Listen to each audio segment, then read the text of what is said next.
O Apocalipse, retirado do livro O Evangelho como me foi revelado, escrito pela mística religiosa católica Maria Valtorta. Capítulo 1. Aquele que é. É o antigo nome de Deus, aquele com o qual Deus se nomeou a Moisés na montanha, aquele que Moisés ensinou ao seu povo para que assim pudesse chamar Deus. Toda a eternidade, o poder, a sabedoria de Deus brilha neste nome. Aquele que é eternidade. Deus não teve passado e não terá futuro. Ele é o eterno presente. Seu intelecto humano, mesmo o mais poderoso dos intelectos humanos, se um homem poderoso, mesmo o mais poderoso entre os humanos, com desejo puro, com pensamento puro desprovido de orgulho humano, medita nesta eternidade de Deus, ele sente como nenhuma lição, meditação ou contemplação foi capaz de fazê-lo sentir o que Deus é e o que é Ele, o tudo e o nada, o eterno e o transitório, o imutável e o mutável, o imenso e o limitado. Surge a humildade, surge a adoração adequada ao ser divino a quem a adoração deve ser prestada. Surge a confiança, porque o homem, o nada, o grão de poeira em relação ao todo e o todo criado pelo todo, sente-se sob o raio da proteção daquele que, sendo desde a eternidade, quis que os homens existissem para dar-lhes o seu amor infinito. Aquele que é. Que coisa ou pessoa poderia, por si só? Nenhum. Sem combustões e fusões de partículas espalhadas pelos firmamentos, o novo corpo celeste não se forma, assim como o molde não se forma espontaneamente. Para o corpo celeste, maior que a Terra, ou para o molde microscópico, são necessários materiais pré-existentes e condições ambientais especiais adequadas à formação de um novo corpo, seja ele muito grande ou microscópico. Mas quem deu lugar à estrela e ao molde para formar? Aquele que criou tudo o que existe, porque sempre foi e sempre foi poderoso. Havia, portanto, para tudo o que existe, um princípio criador que ou criava diretamente a primeira criação, ou mantinha e favorecia a perpetuação e renovação da criação. Mas quem o criou? Ninguém. Ele é, para ele mesmo. Não deve seu ser a nenhuma pessoa ou coisa. Ele é. Ele não precisava que outro ser fosse, como nenhum outro ser, adversário dele, embora criado por ele, porque todo espírito ou carne ou criatura do mundo sensível e irracional são criados por Deus. Pode levá-lo à inexistência. E se tudo o que existe, no céu espiritual, na criação sensível, nos infernos, já é testemunho de seu imenso poder, seu ser, sem ter tido sua origem em outro ser ou coisa, é o imenso testemunho de seu imenso poder. Aquele que é a mais perfeita sabedoria, incriado, que não precisava de autotreinamento ou treinamento de mestres para ser. A sabedoria que ao criar o todo, que não era, não errou, criando e querendo perfeitamente. Qual inventor ou inovador ou pensador, também movido por um justo desejo de investigar, conhecer e explicar os mistérios sublimes e naturais que não caia em algum erro e não faça de seu intelecto motivo de prejuízo para si e para os outros? A raiz do dano a toda a humanidade não se originou do desejo dos progenitores de conhecer e penetrar nos domínios de Deus? Imediatamente seduzidos pela falsa promessa do adversário, quiseram saber e caíram no erro, como erram os pensadores, os cientistas e os homens em geral. Mas aquele que é e que é a mais perfeita sabedoria, não cometeu nenhum erro e não comete nenhum, nem o mal e a dor que tornaram imperfeito o que foi criado perfeito. Nunca se deve dizer que vem do onisciente, mas daqueles que quiseram e querem sair desta lei de ordem que Deus deu a todas as coisas e seres vivos. Perfeita ordem espiritual, moral, física que, se respeitada, teria mantido a terra no estado de paraíso terrestre e os homens que nela vivem na feliz condição de Adão e Eva antes da culpa. Aquele que é, antigo nome de Deus, por excesso de veneração, criado espontaneamente no ego de homens conscientes de sua condição, de caídos da graça e merecedores dos rigores de Deus, era então o tempo em que Deus, para os homens, era o Deus terrível do Sinai, o juiz pronto para a vingança.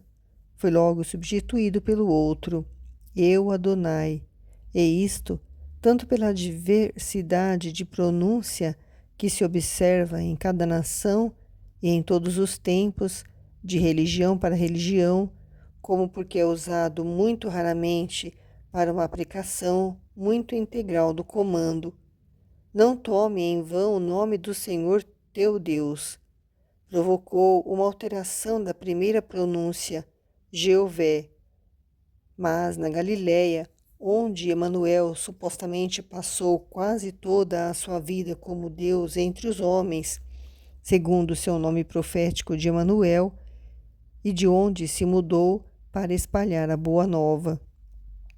E em nome do Filho de Deus feito homem, em nome que o próprio Deus impôs ao seu Filho encarnado, e que o anjo dos felizes anúncios comunicou à Virgem Imaculada, é, para saber ler e compreender, um eco desse nome, e a palavra que o trouxe aos seus discípulos novamente ensinou a verdadeira palavra, Jeové, para dizer Deus, para dizer seu Pai Santíssimo, de quem o Filho é gerado e de quem procede o Espírito Santo, e passa a gerar, no tempo certo, Cristo Salvador, no seio da Virgem.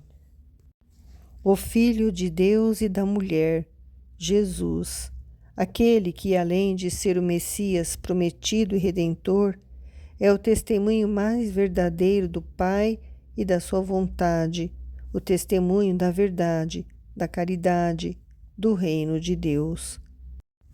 O Pai e o Filho, sempre um, mesmo que o Filho tenha assumido temporariamente uma pessoa humana, sem com isto ter perdido a sua eterna pessoa divina, sempre um pelo amor perfeito que os unia, deram testemunho um do outro.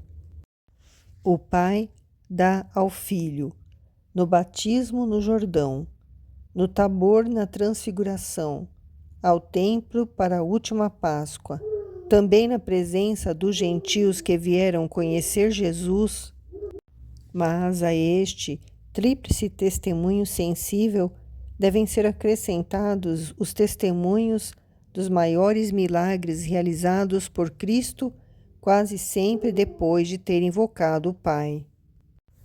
Pode-se dizer, com verdade, que a presença invisível do Pai, que é Espírito eterno e puríssimo, brilhou como um raio de luz incontrolável que nenhum obstáculo pôde aprisionar em toda a manifestação de Cristo. Deus, o Pai, criou o homem do pó e soprou nele o sopro da vida e o Espírito.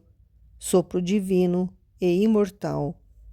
Novamente o Pai, claramente ou não invocado pelo Filho, com ele restituiu a vida a uma carne morta e convida a alma e a reconstrução da carne que pela morte, Lázaro, ou doença, lepra, já havia desfeito ou destruído, ou convertendo o pecador, reconstrói nele a lei moral, recria o espírito caído em pecado até a grande recriação à graça, através do sacrifício de Cristo por todos aqueles que nele creem e aceitam a sua doutrina, unindo-se à sua igreja.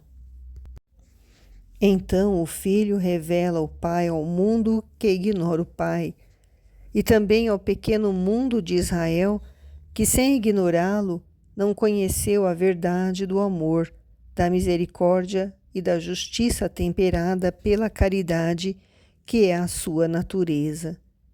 Quem me vê, vê o Pai. A minha doutrina não é minha, mas daquele que me enviou.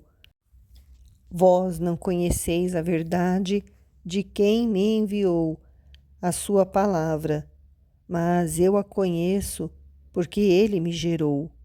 O Pai que me enviou, ele não deixou seu Filho sozinho, ele está comigo.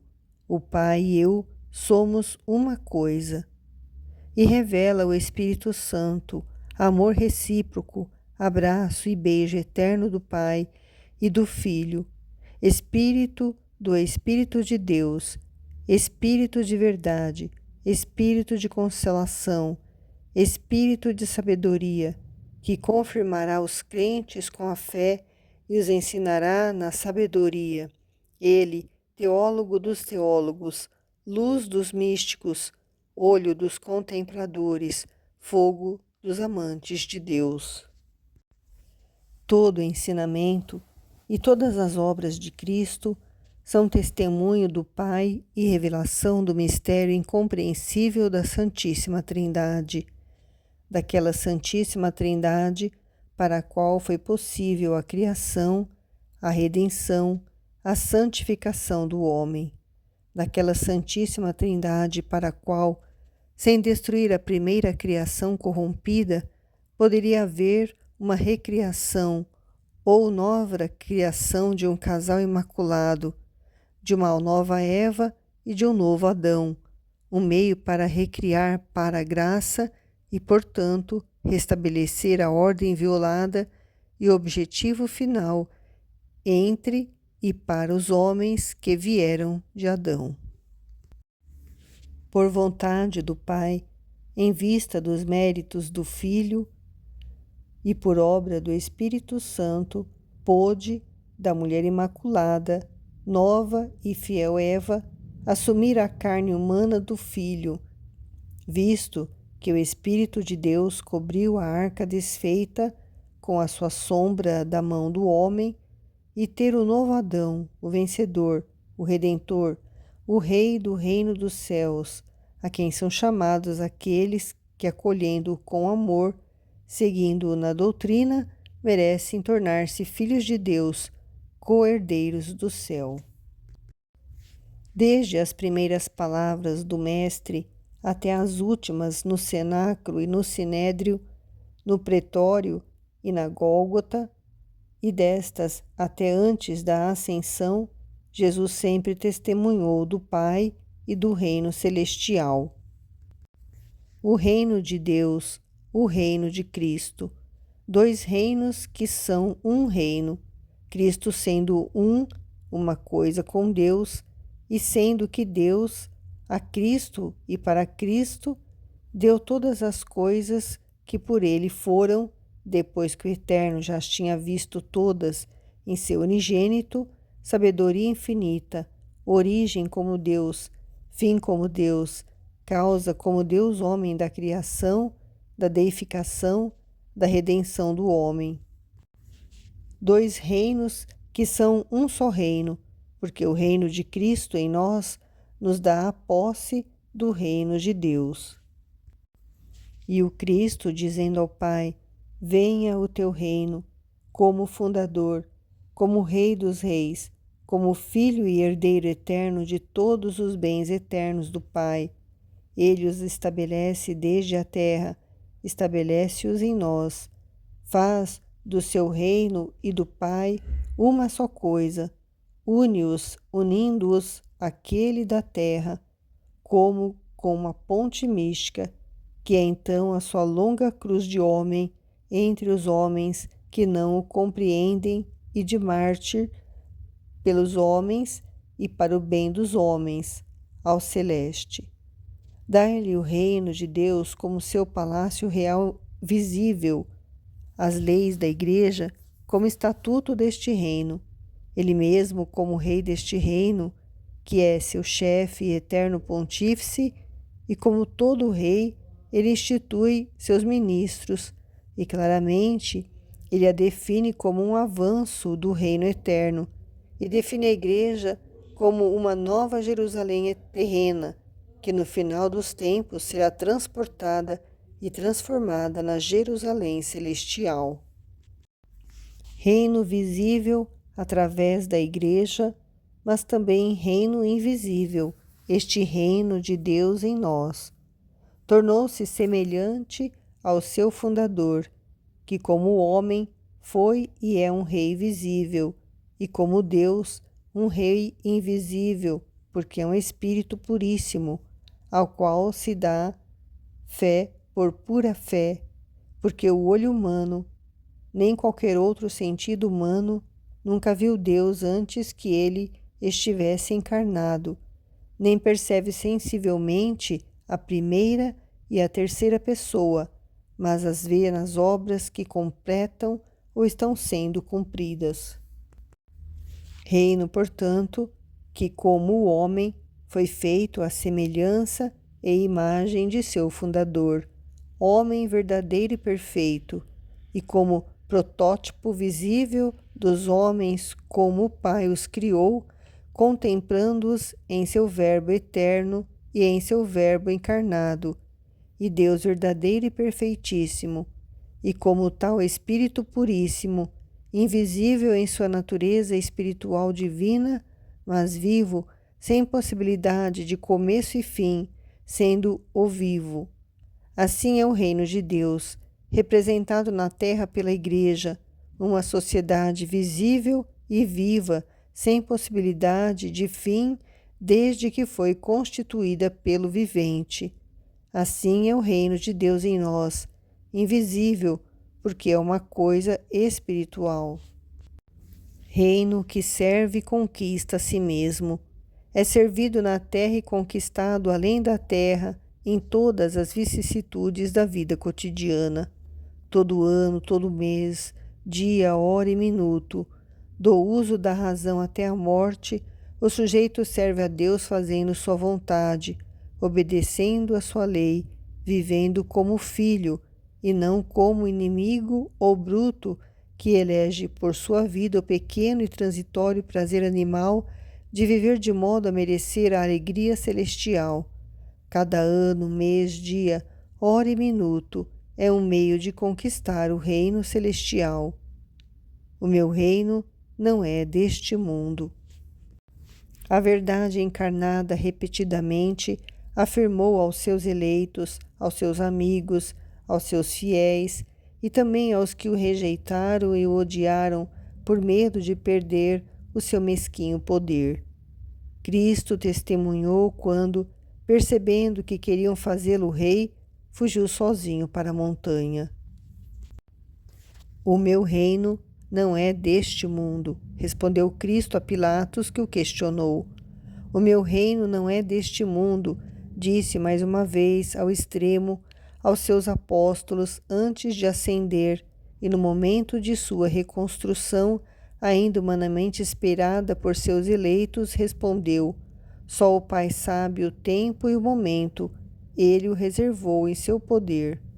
Assim, Cristo sempre testemunhou do reino, deste duplo reino que ainda é um único reino, o de Cristo Deus em nós, e o de nós em Deus e com Deus, e que se tornará um reino perfeito, imutável, não mais sujeito a ciladas ou corrupções, a partir do momento em que ele, o Rei dos Reis, virá sobre as nuvens e todo olho o verá, para tomar posse de seu reino, para ter vitória sobre todos os inimigos, para julgar e dar a cada um o que cada um merece, e transportar os eleitos para o novo mundo, para o novo céu e para a nova terra, na nova Jerusalém, onde não há corrupção, choro e morte.